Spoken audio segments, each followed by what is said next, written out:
क्या आपको भी लगता है कि जीएसटी इनवॉइसिंग का मतलब सिर्फ एक रसीद प्रिंट करना है? अगर नहीं। हाँ, तो रुक जाइए। ये एक ऐसी गलती है जो आपके बिजनेस को बहुत बहुत महंगी पड़ सकती है। आज हम जीएसटी के सेक्शन 31 को समझने वाले हैं, जो कोई मामूली नियम नहीं बल्कि एक टाइम ट्रैप है, और इसमें फंसने की कीमत बहुत बड़ी है। अरे कहना क्या चाहते हो? स्क्रीन पर ये नंबर देखिए, 18%। नहीं, ये कोई डिस्काउंट या ग्रोथ का आंकड़ा नहीं है। ये कीमत है एक छोटी सी, सिर्फ एक दिन की गलती की। सोचिए, इनवॉइस में बस एक दिन की देरी और आपको 18% सालाना ब्याज भरना पड़ सकता है। ये पैसा सीधे सीधे आपकी जेब से जा रहा है। तो चलिए इस जाल को ठीक से समझते हैं, ताकि ये नुकसान कभी ना हो। चलिए इस टाइम बम को डिफ्यूज करते हैं। हमारा पहला सेक्शन है इनवॉइस का टाइम बॉम्ब। हम बात कर रहे हैं सीजीएसटी एक्ट के सेक्शन 31 की, जो उन लोगों के लिए एक जाल की तरह है जिन्हें इसके नियमों की पूरी जानकारी नहीं है। इसे बस एक नियम समझने की भूल मत कीजिएगा। ये एक टाइम ट्रैप है। सही समय पर इनवॉइस बनाना आपकी सबसे बड़ी जिम्मेदारियों में से एक है, और इसमें जरा सी भी देरी के ऐसे छुपे हुए खतरे हैं जो आपके बिजनेस की नींव तक हिला सकते हैं। अच्छा, तो अब आते हैं सबसे जरूरी सवाल पर। गुड्स और सर्विसेज यानी माल और सेवाओं के इनवॉइस में आखिर फर्क क्या है? ये जानना बहुत ही जरूरी है, क्योंकि दोनों के लिए टाइम लिमिट और नियम बिल्कुल अलग हैं। और सच कहूं तो सबसे ज्यादा गलतियां भी यहीं होती हैं। यहां पर नियमों का अंतर बिल्कुल साफ है। गुड्स के मामले में इनवॉइस माल को फैक्ट्री या गोदाम से निकालने से पहले या ठीक उसी समय बन जाना चाहिए। लेकिन सर्विसेज में आपको थोड़ी मोहलत मिलती है, काम पूरा होने के 30 दिन बाद तक की। मतलब एक का ट्रिगर है फिजिकल मूवमेंट, तो दूसरे का है काम का पूरा होना। और अगर चूके तो गुड्स के केस में ट्रक जब्त हो सकता है और सर्विसेज में 18% का भारी भरकम ब्याज लग सकता है। तू समझा? हाँ। नहीं, तू समझा नहीं। गुड्स के लिए इस सीक्वेंस को गोल्डन रूल की तरह याद कर लीजिए। पहला स्टेप, टैक्स इनवॉइस बनाइए। दूसरा, ई वे बिल जनरेट कीजिए। और तीसरा, उसके बाद ही माल आपके गेट से बाहर जाएगा।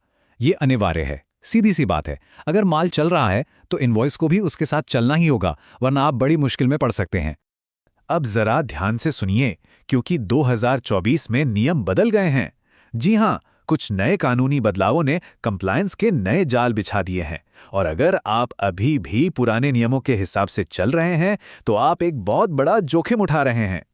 ये एक अलर्ट है। फाइनेंस एक्ट 2024 अब लागू हो चुका है। इसे एक ब्रेकिंग न्यूज़ की तरह लीजिए, जिस पर आपको तुरंत ध्यान देने की जरूरत है, क्योंकि ये सीधे सीधे आपके टैक्स भरने के तरीके को प्रभावित कर रहा है। और ये है 2024 का सबसे बड़ा बम, रूल 47A। अगर आप रिवर्स चार्ज मैकेनिज्म यानी आरसीएम के तहत टैक्स दे रहे हैं और आपका सप्लायर अनरजिस्टर्ड है, तो अब आपको 30 दिनों के अंदर अंदर सेल्फ इनवॉइस बनाना ही होगा। अब वो "अरे मैं तो भूल गया" वाला एक्सक्यूज नहीं चलेगा। लेकिन कहानी यहीं खत्म नहीं होती। यहीं पर एक और सवाल है जिसे ज्यादातर लोग नजरअंदाज कर देते हैं। क्या आपका सप्लायर कोई सरकारी एजेंसी है? इसका जवाब जानना बेहद जरूरी है, क्योंकि नए रूल 47A में एक बहुत बड़ा ट्विस्ट छिपा हुआ है। ये है वो नया जाल जो 2024 के अपडेट ने तैयार किया है। ध्यान से समझिए, अगर आपका सप्लायर सिर्फ टीडीएस काटने के लिए ही रजिस्टर्ड है, तो जीएसटी के मकसद के लिए उसे अब अनरजिस्टर्ड माना जाएगा। इसका सीधा मतलब यह है कि टैक्स भरने की जिम्मेदारी आरसीएम के तहत आपकी होगी और आपको 30 दिन के अंदर सेल्फ इनवॉइस भी बनाना होगा। इस नए नियम को अनदेखा बिल्कुल मत कीजिएगा।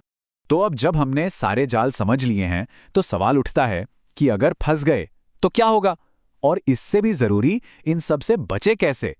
चलिए अब बात करते हैं गलतियों के अंजाम की और सही रास्ते पर बने रहने के तरीकों की। तो कभी सोचा है एक गलत इनवॉइस की असली कीमत क्या होती है? ये सिर्फ कोई छोटी मोटी पेनल्टी नहीं है। सेक्शन 122 के तहत ये आपके बिजनेस के लिए एक बहुत बड़ा झटका साबित हो सकता है। जरा इन आंकड़ों को देखिए।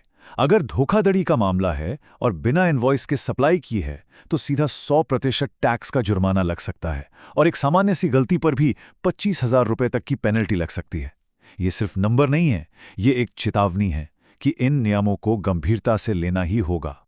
लेकिन रुकिए, पैसों के जुर्माने से भी एक बड़ा नुकसान है, और वो है आपके क्लाइंट का भरोसा।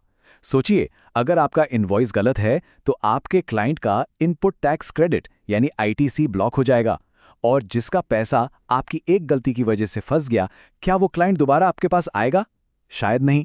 ये आपके बिजनेस की साख पर सीधा हमला है। तो फिर 100% कंप्लायंस का रास्ता क्या है? ये चेकलिस्ट आपका गाइड है। गुड्स और सर्विसेज की डेडलाइन को रट लीजिए। नियम 46 के तहत हर डिटेल को दोबारा जांचिए। नए आरसीएम नियमों को आज ही लागू कीजिए। छोटी B2C सेल के लिए कंसोलिडेटेड इनवॉइस का इस्तेमाल करें। और सबसे स्मार्ट मूव, अपनी इनवॉइसिंग को ऑटोमेट कर दीजिए ताकि इंसानी गलतियों की गुंजाइश ही खत्म हो जाए। आखिर में इस पूरी बात को एक नए नजरिए से देखते हैं। कंप्लायंस कोई बोझ नहीं है, ये एक कॉम्पिटिटिव एडवांटेज है। एक मजबूत इनवॉइसिंग प्रोसेस सिर्फ आपको जुर्माने से नहीं बचाता, बल्कि ये आपके कैश फ्लो को सुरक्षित रखता है और आपके बिजनेस को ज्यादा मजबूत और भरोसेमंद बनाता है। और अंत में ये सवाल मैं आपके लिए छोड़ रहा हूं।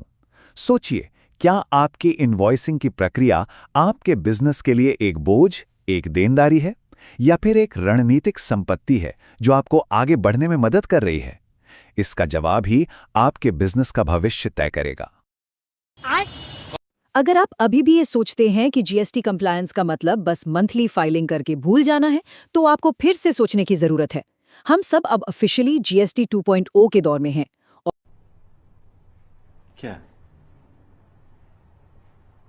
क्या बात कर रहे हैं? और नियम बदल चुके हैं। मार्च 2026 से आप कैसे टैक्स कलेक्ट करते हैं, उसे इनवॉइस पर कैसे दिखाते हैं, और सबसे जरूरी पोस्ट सेल डिस्काउंट को कैसे हैंडल करते हैं, ये सब कुछ पूरी तरह से बदल दिया गया है। हाल में जो अमेंडमेंट्स हुए हैं, उन्होंने टैक्स कलेक्शन, इनवॉइसिंग और पोस्ट सेल डिस्काउंट के सारे नियम समझिए कि फिर से लिख दिए हैं।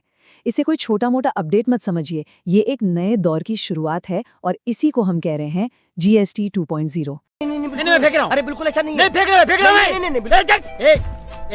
और हाँ, ये जो बदलाव हैं, ये खासकर उन बिजनेसेस के लिए बहुत जरूरी हैं जिनका एग्रीगेट एनुअल टर्नओवर इस नंबर को पार करता है। अगर आपका टर्नओवर 50 करोड़ रुपए से ज्यादा है, तो आज की ये सारी बातें आपके लिए मतलब एब्सोल्युटली क्रिटिकल हैं।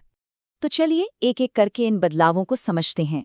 हम बात करेंगे डिजिटल पेमेंट्स के नए रूल्स की, टैक्स कलेक्शन पर जो सख्ती बढ़ी है उसकी, क्रेडिट नोट्स में जो रिवोल्यूशनरी चेंजेस आए हैं उनकी, आपके नए IMS डैशबोर्ड की, और आखिर में हम आपको एक सर्वाइवल चेकलिस्ट भी देंगे।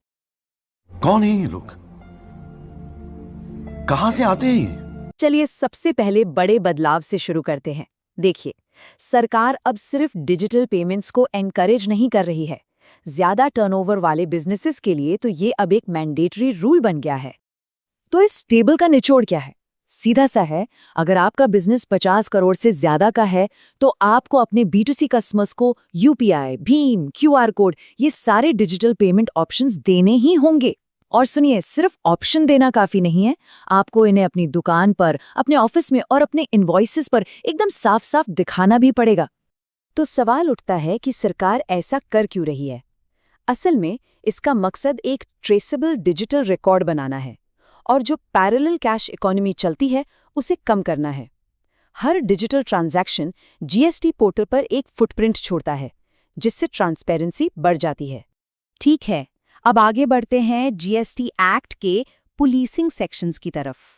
ये वो सेक्शंस हैं जो कंट्रोल करते हैं कि टैक्स कौन कलेक्ट कर सकता है और उसे दिखाना कैसे है। यहाँ पर नियम बिल्कुल साफ है। अगर आप रजिस्टर्ड नहीं हैं, तो आप टैक्स ले ही नहीं सकते, और अगर आप रजिस्टर्ड हैं, तो आपको टैक्स बिल्कुल सही तरीके से लेना होगा और हर डॉक्यूमेंट पर उसे ट्रांसपेरेंटली दिखाना होगा। इसमें कोई भी कंफ्यूजन नहीं है। अब आप सोच रहे होंगे कि इसमें गलती की गुंजाइश क्यों नहीं है? क्योंकि 2025 के आखिर से जो नया 3 स्लैब का टैक्स स्ट्रक्चर लागू हुआ है, उसके बाद टैक्स की गलत कैलकुलेशन करना या टैक्स वाले हिस्से को छुपाना स्क्रूटनी नोटिस पाने का एक सीधा और तेज रास्ता है। चलिए अब बात करते हैं सबसे बड़े बदलाव की। ये है सेक्शन 34, जो क्रेडिट नोट्स को गवर्न करता है, और ये पूरी तरह से बदल देता है कि अब सेल्स के बाद दिए जाने वाले डिस्काउंट को कैसे हैंडल किया जाएगा। ये सच में एक गेम चेंजर है। देखिए, पहले का जो सिस्टम था वो काफ़ी रिजिड था। किसी भी डिस्काउंट पर टैक्स बेनिफिट लेने के लिए आपको एक प्री एग्जिस्टिंग अग्रीमेंट और हर इनवॉइस से डायरेक्ट लिंकिंग की ज़रूरत होती थी। लेकिन 2026 के फाइनेंस एक्ट ने इसे बहुत सिंपल कर दिया है। अब ना तो किसी पुराने कॉन्ट्रैक्ट की जरूरत है और ना ही हर इनवॉइस से लिंक करने की। तो फिर नया सिस्टम काम कैसे करता है? अब ये सिर्फ एक ही प्रिंसिपल पर टिका है। सप्लायर एक क्रेडिट नोट इशू करेगा और जो रेसिपिएंट है वो अपना इनपुट टैक्स क्रेडिट यानी आईटीसी रिवर्स करेगा। दैट्स इट, बस इतना ही करना है। और ये इस नए सिस्टम का सबसे जरूरी नियम है। इसे ध्यान से समझिए। सप्लायर अपनी टैक्स लायबिलिटी तब तक कम नहीं कर सकता जब तक कि रिसिपिएंट अपना इनपुट टैक्स क्रेडिट यानी आईटीसी रिवर्स न कर दे।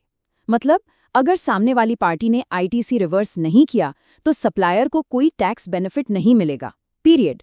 और ये सबब रियल टाइम में मॉनिटर होता है। चलिए अब उस टेक्नोलॉजी की बात करते हैं जो ये सब कुछ मुमकिन बनाती है, इनवॉइस मैनेजमेंट सिस्टम या आईएमएस। यही वो बैकबोन है जो नए सेक्शन 34 के नियमों को लागू करने लायक बनाती है। इसका प्रोसेस बहुत ही सीधा है। जैसे ही सप्लायर एक क्रेडिट नोट इशू करता है, वो तुरंत रिसिपिएंट के आईएमएस डैशबोर्ड में दिखने लगता है। और फिर रिसिपिएंट के पास 3 ऑप्शन होते हैं, जिनमें से एक को चुनना होता है। और रिसिपिएंट जो भी एक्शन लेता है उसका सीधा असर होता है। अगर वो एक्सेप्ट करता है तो सप्लायर का टैक्स कम हो जाता है, अगर रिजेक्ट करता है तो कुछ नहीं बदलता, और अगर वो पेंडिंग रखता है तो फैसला अगले टैक्स पीरियड तक के लिए टल जाता है। अब यहाँ एक बहुत ज़रूरी नियम है जिसे डीम्ड एक्सेप्टेंस कहते हैं। अगर रिसिपिएंट कुछ भी नहीं करता है, मतलब कोई एक्शन नहीं लेता, तो सिस्टम इसे ऑटोमैटिकली एक्सेप्टेड मान लेता है। ये इसलिए किया गया है ताकि प्रोसेस कहीं अटके नहीं। तो इन सब बातों का निचोड़ क्या है? चलिए इस नए जीएसटी के माहौल में कंप्लायंस बनाए रखने के लिए एक साफ और एक्शनेबल चेकलिस्ट के साथ इसे समराइज करते हैं। संक्षेप में 3 चीजें आपकी प्रायोरिटी होनी चाहिए। पहला, अगर आप 50 करोड़ की लिमिट से ऊपर हैं तो अपना बिलिंग सॉफ्टवेयर डिजिटल पेमेंट्स के लिए फटाफट अपडेट करें। दूसरा, अपना आईएमएस डैशबोर्ड रोज चेक करें। अब रिकंसिलिएशन साल के अंत का काम नहीं रहा। और तीसरा, सेक्शन 34 की नई फ्लेक्सिबिलिटी का फायदा उठाएं, लेकिन ये हमेशा पक्का कर लें कि आपका रिसिपिएंट आईटीसी रिवर्सल के लिए तैयार है। और हम आपको इस सवाल के साथ छोड़ जाते हैं, जब कंप्लायंस 1 महीने में एक बार करने वाला काम न रहकर एक कंटिन्यूअस मतलब 24/7 की जिम्मेदारी बन जाए, तो बिजनेसेस अपने फाइनेंशियल ऑपरेशंस के तौर तरीकों को कैसे बदलेंगे? सोचिएगा, क्योंकि ये सिर्फ नियमों को फॉलो करने की बात नहीं है, ये तो एक बिल्कुल नया फाइनेंशियल माइंडसेट अपनाने की बात है।